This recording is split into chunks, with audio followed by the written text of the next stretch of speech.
Not everything in photography is black and white, and today I'm going to show you why that's the case.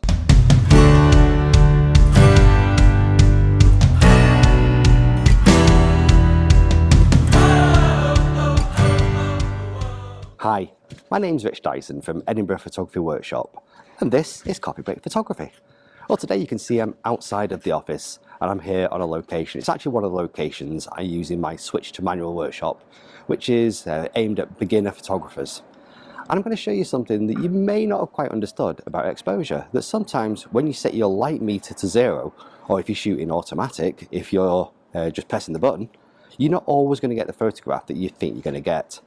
And I'll show you that by taking a picture of this door behind me. Let me take the picture and I'll show you what the problem is. So you can see on my light meter that the light meter is set to 0, and that's using a shutter speed of 200th of a second, an aperture of f5.6 and an ISO of 1250. So I'm going to press the button and then let's have a look at the photograph. Well, you can see the photograph that the door that's behind me, which is clearly black, isn't black, it's grey. And the reason why it's grey is because of a photographer called Ansel Adams. Now, I'm sure a lot of people watching this video today will know exactly who Ansel Adams is. He was a photographer who worked in the National Parks of America, primarily from 1930 to 1950, but he died in 1984. And the reason why the door looks grey is because of Ansel Adams. He created a system called the zone system. So let's imagine you've got black on one side, you've got white on the other side. And Ansel Adams created 11 zones between black and white. Different shades of grey going from light grey all the way through to dark grey and eventually black and white at the ends. And what he did is when he was taking his photographs, he made sure that there was something in all 11 zones in the photograph. And he almost did it like a bell shape, if you like. Yeah, so the midtones had most of the image and then the edges had just a little bit.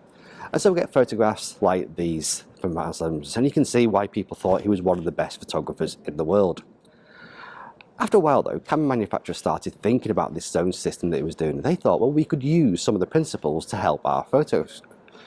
So what they did is they thought the zone which is halfway between black and white, this is zone 5, is neutral grey. And they said neutral grey happens a lot. Let's look around this entire location that we're in, and you can see there's lots and lots of grey.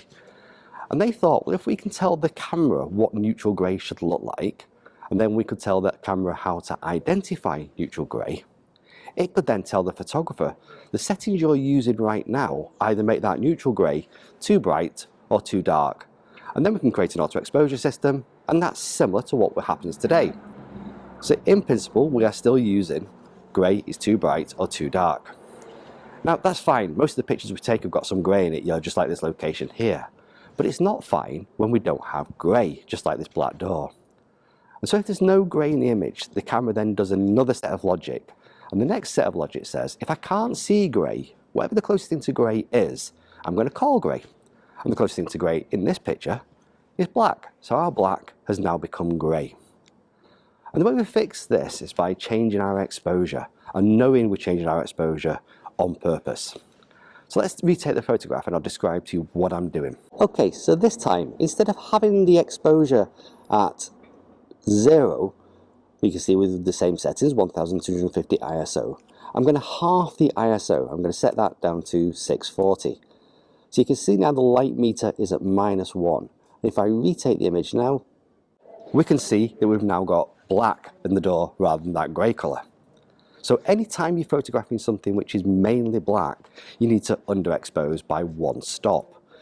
It's between 1 and 2 stops in practice. Today it's quite a cloudy, overcast day here in Edinburgh, so 1 stop tends to work well. If the ambient light, so the light outside of what we're taking, is a bit brighter, it's usually better to underexpose by slightly more. So on a bright sunny day, you might need to expose by about 2 stops instead of there. But the principle is, anytime you're photographing something which is mainly black, we're going to underexpose by between 1 and 2 stops. So I guess that asks the question, what happens when it's snowed and everything is white? What do we do then? Well, let's go and try. Okay, so here we are, just around the corner. Got a really nice white wall instead in front of me. I'm going to shoot quite an abstract image. So let's take the picture first of all.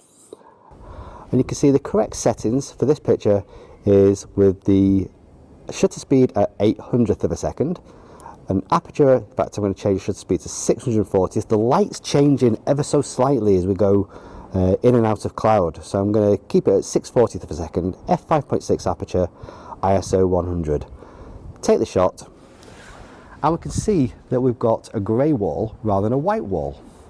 But this time we need to reverse what happens. Instead of underexposing by one stop, as we did with a black subject, we need to overexpose by one stop. And if you think about the logic, the camera can't see grey. The closest thing to grey this time is white.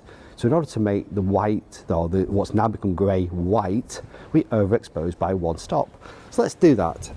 You can see the lights change very slightly. So I'm going to take the shutter speed down to 400th of a second, which gets the light meter set to +1, retake the image, and now we can see we've got a proper white wall rather than the grey white wall we had in the first picture. So anytime you're photographing something which is mainly black, you need to underexpose by around one stop. Anything that's mainly white, you need to overexpose by one stop. So hopefully with this knowledge now, you'll be able to take really nice snow pictures in about 4 or 5 months' time when we start to see snow again. Well, if you've enjoyed this video, it'd be great if you'd like it and share it by clicking on the thumbs up button below the video. That way, a few more people get to see it. You can also subscribe to the channel by clicking on this button down here. I send out a newsletter to my subscribers, and if you'd like to sign up, just click on this QR code up here. My name is Rich Dyson from Edinburgh Photography Workshop, and this has been Coffee Break Photography. See you next time.